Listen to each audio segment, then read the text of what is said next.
Simple sentence பார்க்கலாம். நடக்க வாய்ப்பு இருக்குது அப்படின்றத எப்படி சொல்லலாம்? ரொம்ப சிம்பிள் தான். அது நடக்கிறதுக்கான வாய்ப்பு இருக்குது அப்படின்னு நம்ம சொல்லுவோம் இங்கிலீஷில். இது எப்படி சொல்லலாம்? Likely to happen. Likely to happen. கூடிய சீக்கிரம் இது நடக்கும் அப்படின்னு சொல்லுவோம்ல, அதை நியர் ஃப்யூச்சர். Near future.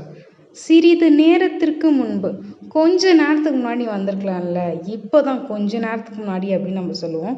இதை எப்படி சொல்லலாம் அப்படின்னா, little while ago. Little while ago. இதற்கிடையில், நான் வர்ற அந்த டைமில் நீ போய் கொஞ்சம் காஃபி சாப்பிட்டு வரியா அப்படின்னு சொல்லுவோம்.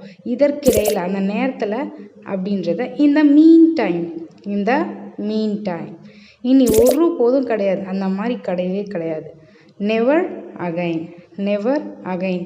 நடக்க வாய்ப்பு இருக்குது அப்படின்றத எப்படி சொல்லலாம் அப்படின்றத காமெண்ட்டில் சொல்லுங்கள். இந்த மாதிரி நிறைய இன்ட்ரெஸ்டிங்கான வீடியோஸ்க்கு ஃபாலோ பண்ணி